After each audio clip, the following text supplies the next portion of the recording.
There comes a moment in every man's life when he must stop asking the world for permission and begin commanding himself. Success is not something you stumble upon, it is something you shape with the deliberate force of disciplined thought. The average man reacts to life, the great man engineers it. And the first principle of all lasting achievement is this: before you can master your business, your career, your fortune, you must master yourself. Every fortune ever built began as a thought, but not every man who thinks builds a fortune. Why? Because the mind, left undisciplined, is a wild horse running in circles, leaping at every distraction, plunging into fear, craving approval, avoiding pain, and fleeing responsibility. But the trained mind, that is a locomotive of willpower driven by definiteness of purpose, immune to the clamor of emotion, unshaken by delay, untempted by weakness. It knows where it is going, and more than that, it knows who is driving. If you would become unstoppable, you must first become immovable. Not against the world, but against your own lower impulses. You must anchor yourself not in feeling, but in principle. You must rule your mind, or it will rule you. You must rise above emotional reactivity, or it will chain you to a life of average results. This speech is not for the casual listener. It is for the man who is ready to take dominion over his inner kingdom. It is for the woman who is tired of being tossed about by the winds of doubt and disappointment. It is for the leader, the builder, the doer who understands this truth. Success begins in silence, deep in the soul, where no one applauds but where destiny is born. Let us now unfold the 7 golden rules that will train your mind and set you on the path to power, peace, and inevitable success. Rule 1. Your emotions are servants, not masters. If you allow your emotions to govern your actions, you forfeit your power.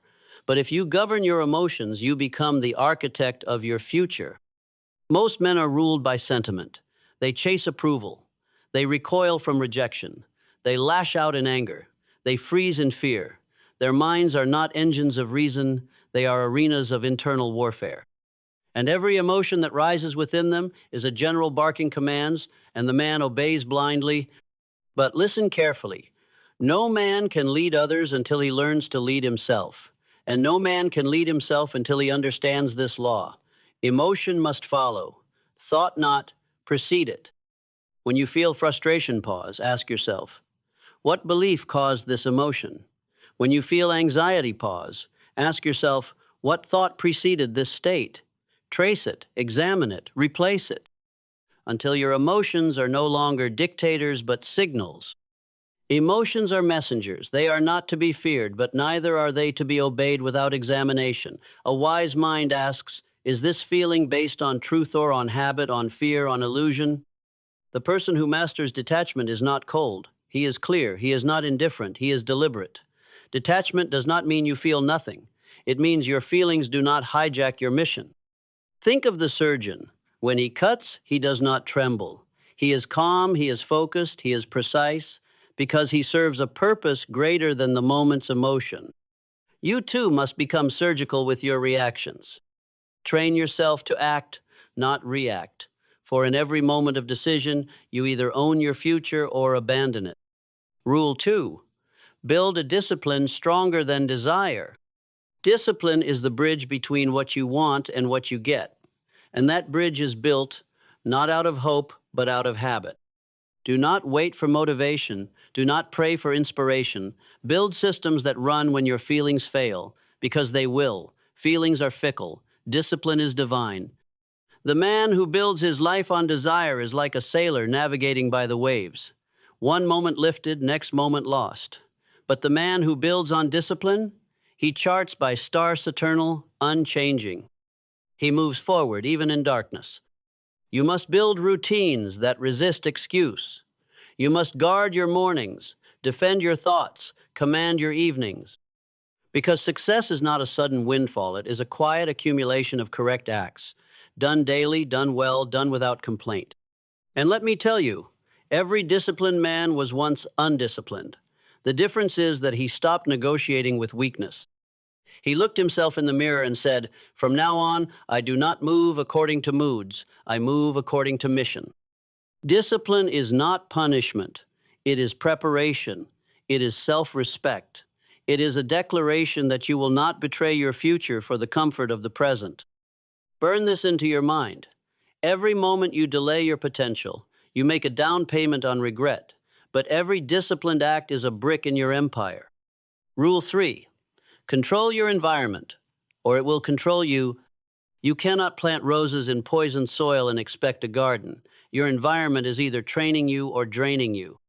Look around you. What are you feeding your mind? What voices do you allow to echo in your thoughts? What habits surround you? What people speak into your plans? You must become ruthless with your environment. Cut the noise, guard your inputs, filter your friends, build walls around your focus. Because the man who protects his environment protects his energy, and the man who protects his energy protects his destiny.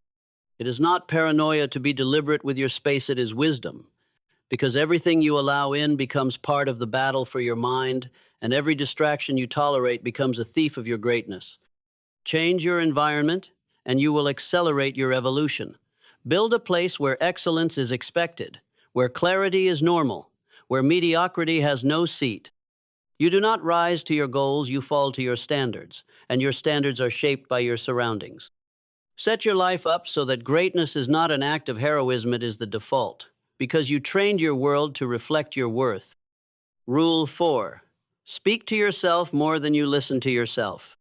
Your inner voice is not a narrator, it is a sculptor, and every word it speaks chisels away at your identity. Autosuggestion is the secret language of the mind. What you say to yourself, you believe. What you believe, you become. Do not let your inner voice be the mouthpiece of your fears. Rewrite the script. Train your tongue to speak truth, strength, purpose, because your subconscious listens even when you don't. Speak your vision out loud. Declare your goals. Affirm your standards, not once but daily, not casually but passionately, because repetition is the language of the subconscious. Tell yourself, I am not a victim of emotion, I am a master of thought, I am not waiting for life, I am building it. I do not negotiate with distraction, I command focus, I do not react, I respond. This is not delusion, it is direction. You are not hypnotizing yourself, you are deprogramming what the world hypnotized you to believe. Train your mind to serve your purpose, and you will unlock power most people only read about. Rule 5. Think accurately or be used by those who do. Most people don't think, they merely react to memory. Their opinions are echoes. Their beliefs are inherited. Their decisions are reactions wrapped in justifications. But you must be different. You must think and think accurately. Accurate thinking is not popular thinking. It is not emotional thinking. It is not easy thinking. It is thinking that begins with reality, obeys logic, examines evidence, removes bias, and refuses comfort if comfort leads to illusion. Napoleon Hill taught, accurate thinking is the foundation of all successful achievement. Why? Because every action is preceded by a thought. And if the thought is corrupted, the result will be failure, no matter how much effort you apply. Emotion clouds logic. Assumption destroys progress. And the greatest enemy of accurate thinking is ego, the belief that you already know what you have not tested, that you are right simply because you feel strongly. But feeling is not fact, belief is not evidence, and desire is not strategy. If you wish to achieve power, wealth, influence, you must build your inner courtroom. You must become both prosecutor and defense attorney to your own thoughts. You must weigh ideas like gold testing for weight, value, and purity. Ask yourself daily, is this thought true? Is it useful? Is it based on fact or fear? Is this belief serving me or enslaving me? Do not accept ideas because they are common. Do not reject ideas because they are uncomfortable. Your duty is not to feel good, it is to see clearly. For the man who sees clearly cannot be manipulated. He cannot be shaken by the herd. He cannot be enslaved by emotion or opinion. He is free, and because he is free, he is feared. Train yourself in this lost art. Read deeply. Write often. Question everything. Build models of thought like a craftsman shapes fine tools. Because in a world drowning in noise, the man who can think accurately becomes a king. Rule 6. Never react, always respond. There are two kinds of power, one that bursts and one that builds. One is explosive emotional, erratic, reactive. The other is silent deliberate, controlled, unstoppable. Reactive people move according to the environment. Responders move according to their intention. To react is to be a slave. To respond is to be a master. Reaction is driven by the past. Response is governed by the future. When you react, you surrender the throne of your mind to the moment. You give away your peace. You let anger write your words. You let fear dictate your choices. You let weakness wear the crown. But when you respond, you take back that crown. You pause, you breathe, you remember your purpose, and from that place of power, you act not from fear, not from pride, but from principle. This is not weakness. This is strength of the highest order. This is the calm of the lion, not the bark of the dog. The world may provoke you, but it cannot control you unless you surrender your awareness. And awareness, my friend, is your superpower. When a situation arises, ask, what outcome do I desire? What action best serves that outcome? What emotion is trying to hijack me? Then act not from the emotion, but through it. This is the essence of mastery, to feel everything and still choose wisely. The world honors reaction in the moment, but respects response in the long term. And the person who builds a life of thoughtful responses builds a legacy that cannot be shaken. Rule 7. Detach from outcome, commit to execution. There is no greater trap for the ambitious mind than attachment to outcome. It creates fear, breeds anxiety, fuels procrastination, and corrupts focus. The more you fixate on results, the more you paralyze action. But when you detach from outcome, you awaken a higher power, presence. Detachment is not apathy. It is precision. It is freedom from need. It is the decision to pour yourself into the process, not because you are guaranteed reward, but because you are the kind of person who executes regardless. You must learn to love the work without demanding the win, to show up with full intensity even when no applause awaits, to invest your energy not because of certainty, but because of identity. Detach from recognition, detach from applause, detach from comparison, detach from the need to prove, and instead, attach yourself to one thing only, integrity of effort. Because results come and go, markets rise and fall, people praise and forget. But discipline remains, character compounds, and consistency wins. You are not your outcomes, you are your standards. And the one who remains unmoved by success or failure, the one who builds in silence, sharpens in solitude, and executes without permission, will rise beyond all expectation. Victory is not something you chase, it is something you become. The final charge: your mind is your empire. The world is noisy. It begs for your attention. It sells you comfort. It flatters your ego. It provokes your fears. It offers distraction. It disguises weakness as compassion. But through all this chaos, a quiet truth stands. You were not made to follow. You were made to forge. And the first thing, you must forgaze your mind. Not with motivational fluff, not with empty rituals, but with war-tested principles, with cold truth, with inner laws, with the soul of a builder, the eye of a strategist, and the fire of a conqueror. Success is not complicated. It is consistent thinking applied with disciplined action over time. But to sustain that consistency, you must first remove the enemy within: emotional chaos, impulsive reaction, need for approval, addiction to comfort, and fear of failure. This is your charge. Master your emotions, or be mastered by them. Build discipline stronger than desire.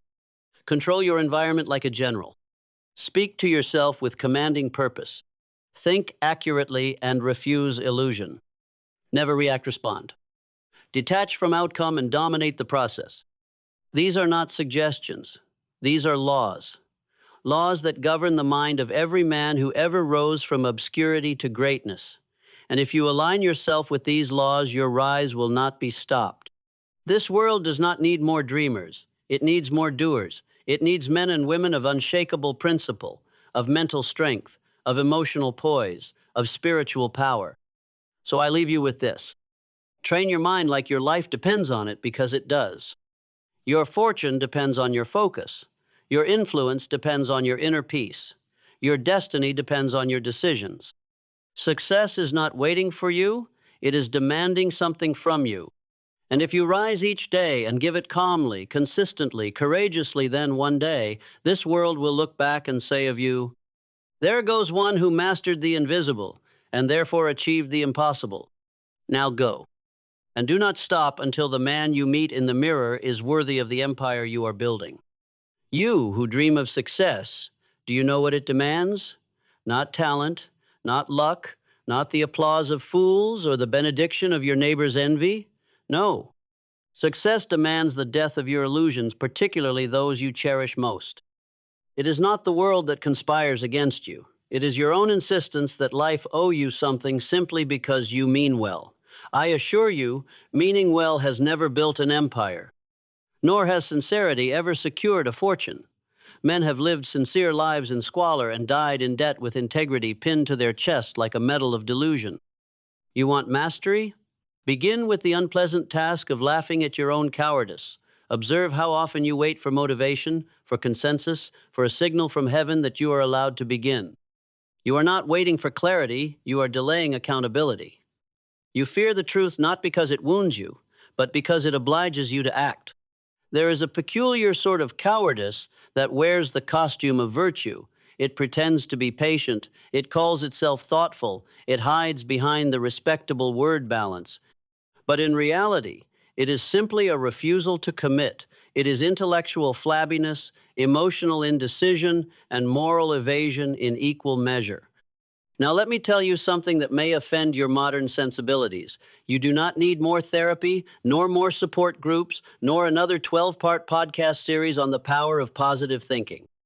You need to decide and act. There is no substitute for courage. And courage, mind you, is not the absence of fear. It is the domination of fear by a mind too disciplined to surrender. Ah, but discipline. That is the one virtue nobody wants to hear about anymore. Everyone wants to be free, but freedom without discipline is merely chaos wearing a smile. You might as well hand a child a razor and call it empowerment. A free man who has not mastered himself is not a man, he is a liability. And society, with all its rules and rituals, merely exists to contain such liabilities. Let me be clear. Your emotions are not your enemies. They are your livestock. Feed them properly, and they will carry you far. But let them roam undisciplined through your mental estate, and they will eat your harvest and trample your dreams. You speak of mindset as if it were a crystal vase to be polished and admired. But I tell you, mindset is not a decoration, it is a weapon. It must be forged, sharpened, and wielded with precision. Otherwise, you will be disarmed by every opinion, defeated by every inconvenience, and enslaved by every twitch of your nervous system. Now, there is a revolting lie being sold to you daily that you must be your most authentic self. What nonsense. The self you must become does not yet exist. He must be constructed. You are not a relic to be preserved. You are a block of marble to be sculpted, and it is the chisel of effort, not the feather of affirmation, that reveals your form. The average man seeks a life of comfort, not realizing that comfort is the great tax on ambition. It dulls the edge, silences the instinct, and rocks the will to sleep. The man who clings to comfort clings to the womb. He wishes not to live, but to be swaddled by circumstance. And when hardship inevitably knocks, he curses the universe rather than asking himself, why did I grow so soft? Let me offer you a revolutionary idea, revolutionary, because it is old and therefore forgotten. Stop seeking validation. You are not a dog performing tricks for the claps of your peers. Your worth is not measured in likes, hearts, or hashtags. Speak the truth, act with precision, and leave applause to the mediocre. Their praise is fickle, and their scorn a sign you are on the right path. There is also this absurd cult of manifestation, the belief that if you simply imagine success, it will knock on your door like a polite salesman. But I say unto you, manifestation without movement is masturbation for the mind. If your thoughts are not followed by labor, they are fantasies. And if your fantasies rule you, you will die comforted, yes, but unfulfilled. Now, let us descend deeper. You have been taught that to be nice is noble. But I ask you, what has niceness ever built? Show me one revolution, one invention, one movement of human progress that was led by the nice. No, it was built by the honest, the confrontational, the ones who risked offending in order to reveal. Politeness has its place, but it is not a replacement for principle. If you wish to command life, then begin by commanding your inner court, your thoughts, your urges, your reactions. Be as ruthless with your own excuses as you are with others' failures. If you find yourself hesitating, do not soothe yourself, interrogate yourself. Ask, what lie am I telling myself to justify this delay? Do not aim to be agreeable, aim to be effective. You say you are overwhelmed? Then perhaps your plans are not ambitious, merely undisciplined. Chaos is not a symptom of greatness, it is a symptom of laziness, dressed in the language of busyness. You are not too busy, you are too scattered. You do not need more time, you need more clarity and more nerve. And beware of humility, that is really insecurity wearing a halo. There is a kind of false modesty that masks itself in self-deprecation, but is, at its root, just a preemptive apology for not trying. Do not shrink so others feel tall. If you have earned power, wield it. Quietly, perhaps. But do not pretend you are less than you are, lest the world forget you are ever more. Here is the truth. You are not special. You are not owed greatness. But you are capable, and if you act with discipline, think with clarity, and resist the seduction of ease, you will achieve far more than those who spend their lives waiting for permission. So stop waiting. The clock ticks. Your mortality is not a threat, it is a deadline. Dare to become dangerous to your own complacency, to your own weakness, to the world's expectation of your mediocrity. You want transformation? Then begin with this. Betray the weaker version of yourself daily, and do it without regret. Do you wish to know why the masses remain masses? Because they prefer comfort to confrontation, particularly the confrontation with their own reflection. Most people will go to extraordinary lengths to avoid looking directly at the truth about themselves. They will study philosophy, attend lectures, read books on personal development, join masterminds, and post quotations about growth, anything except sit still and ask, where have I been a fraud? But you, if you have listened this far and not turned away in search of softer voices, are not most people. So I shall not insult you with encouragement. I shall provoke you with reality. You want to grow? Then bleed. Yes, bleed not in the flesh, but in the mind. Bleed out the lies you've fed yourself. Bleed out the need to be liked. Bleed out the sentimental weakness that has convinced you that every failure is an attack on your worth instead of a reflection of your preparation. Growth, real growth, is offensive. It offends your ego. It threatens your identity. It shatters the stories you've used to stay comfortably small. But here is your liberation. You are under no obligation to remain who you were a year ago or even yesterday. You can shed your past like a skin, but only if you stop pretending it fits. Let us speak of detachment, not as the monks define it, but as the builders live it. To detach is not to float aimlessly above life, immune to its pleasures and its pains. That is not mastery. That is escape. No, detachment is the refusal to let temporary emotion interfere with permanent vision. It is the art of holding the line when every nerve screams for surrender. It is detachment that allows a man to be insulted without responding in kind. Not because he is weak, but because he understands that his energy is too valuable to waste on fleas barking at his ankles while he builds a cathedral. But you cannot build anything if you are always available. Available to gossip, to trends, to the emotional drama of people who mistake chaos for personality. Shut your gates, raise your standards. The man who responds to everything builds nothing. There is a strange belief in modern culture that boundaries are selfish. But I say to you, a man without boundaries is not generous, he is porous. He leaks time, attention, discipline. He is a sieve where a sword should be. And what of discipline? Ah, yes, the word that clears a room faster than a fire alarm. Because everyone wants results, nobody wants requirements. But hear this, success is a jealous creature. It demands priority. It devours the lazy. It is not seduced by potential. It is married only to execution.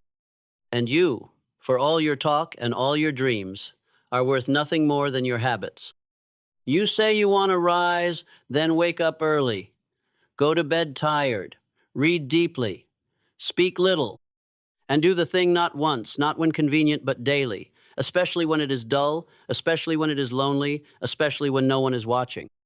The applause will come later when it no longer matters to you. Let us now dismantle another charming illusion, the idea that you must wait until you feel ready. Rubbish. Readiness is a myth peddled by people who wish to feel good before they act. But action itself is what creates readiness. You were not born with confidence. You earned it the moment you moved while afraid. You do not find courage in stillness. You find it in motion. And let me tell you this, the world rewards those who act, not those who wait. For every seat of power, there are a dozen timid men who were almost ready when another man simply moved. So move. While others study the map, be the one who builds the road. While others form committees, pour concrete. While others fantasize about balance, choose priority. And what of failure? Expect it, in fact, pursue it. Not recklessly, but relentlessly. Because failure is the only honest mirror it shows you, not who you wish to be, but who you are. And it is only in seeing clearly that one may begin to sculpt deliberately. There is more danger in a life without failure than in one filled with it, for the man who never fails has never dared. Let us address the topic of legacy not in the syrupy sense of sentimentality, but in the granite sense of structure. Your legacy will not be built in moments of inspiration. It will be carved in moments of consistency. It will be written in what you refuse to compromise on, even when it costs you applause, approval, or affection. And no, your legacy will not be universal. It will offend, it will divide, because all true impact does. But better to be remembered by a few for standing firm than to be forgotten by many for blending in. So, I charge you now not to hope, but to decide, not to seek affirmation, but to build immunity to it, not to find the path, but to cut it through stone if need be.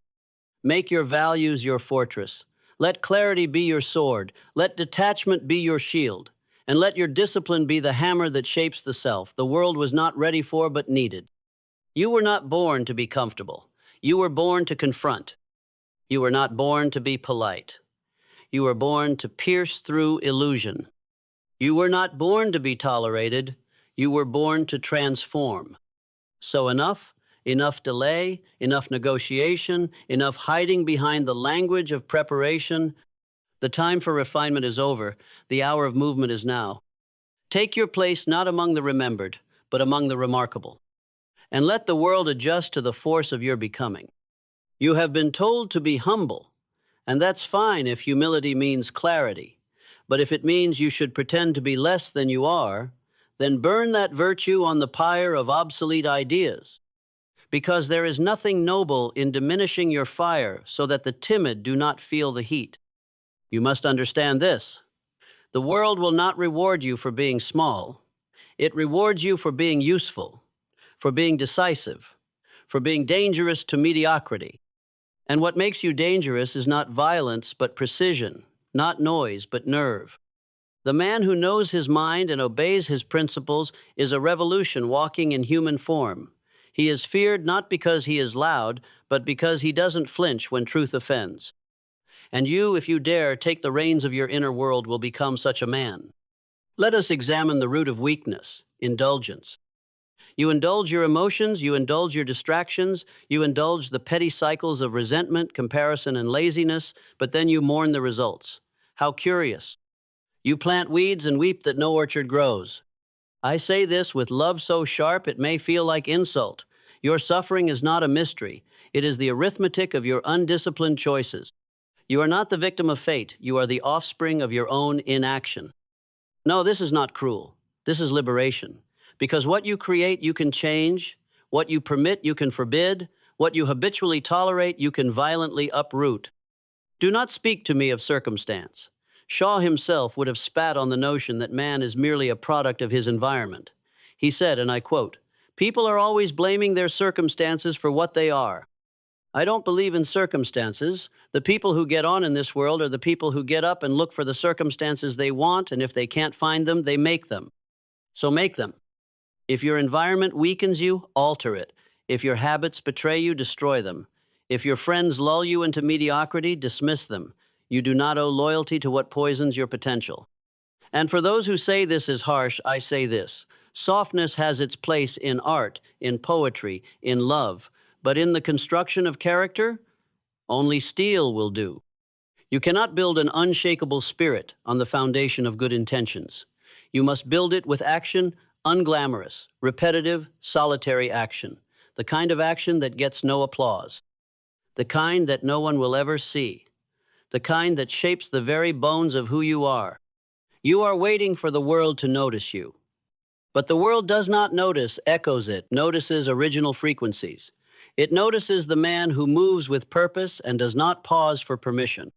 So make a decision, not a wish, not a preference, a decision. Then forge a code. Live by it as if it were law, because it is law, the law of your identity. You don't need more ideas. You need fewer excuses. You don't need more time. You need more nerve. The man who says someday is a coward in disguise. The woman who says I'll start when I'm ready is clinging to the womb of delay. And the one who says I need clarity usually has clarity. What they lack is courage. Let this be the dividing line, the place where the former self dissolves, the hour when you stop performing for society and start sculpting yourself as art sharp, deliberate, unapologetic. No more dialogue with doubt. No more negotiation with fear. No more ceremonies for feelings that deserve funerals. Make your days a battlefield of principle. Make your nights a forge for resolve.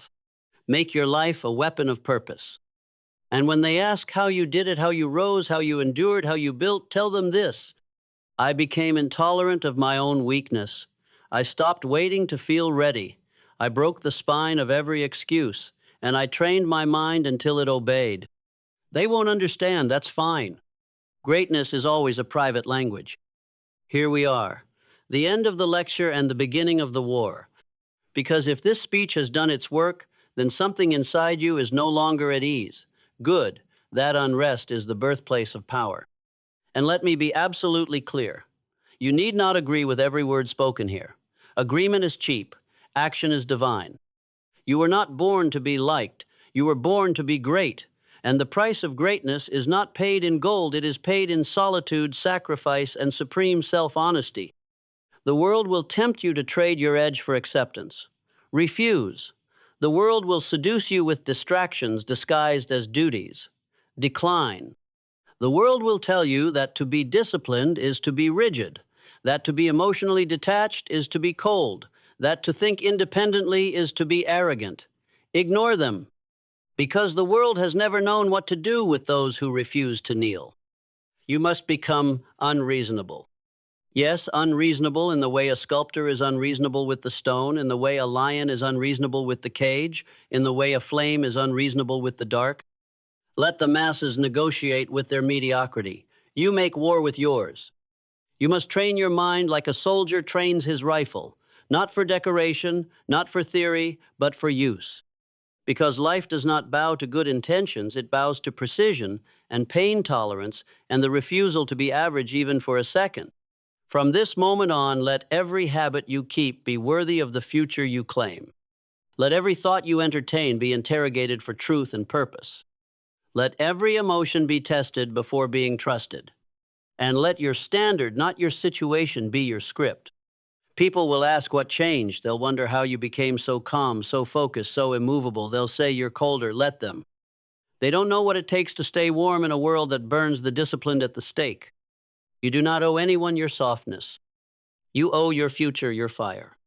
The path from obscurity to excellence is not paved with comfort. It is carved by those who insisted on truth, who endured the silence of self-mastery, and who refused to be swallowed by the expectations of the ordinary. Be such a one. Be the one who broke the chain of weak thinking. Be the one who said no to reaction, no to drama, no to delay. Be the one who trained the mind, detached from noise, built the frame of steel, and walked forward, not because the path was clear, but because the soul was ready. You want legacy? Then live in a way that makes mediocrity nervous when you enter the room. Speak with the gravity of someone who buried their excuses. Act with the weight of someone who has already chosen their destiny and will not be moved. Let the world make noise. You make impact. This is your moment. Not tomorrow, not next month. Now, take your place at the helm of your mind. Sharpen your thoughts like blades, and go forth with such terrifying clarity, such disciplined audacity, that the world has no choice but to remember. Here was one who did not blink, who did not bend, who trained the mind until the mind obeyed, and with it bent the world. Now go, and do not return until your silence speaks louder than the noise you left behind.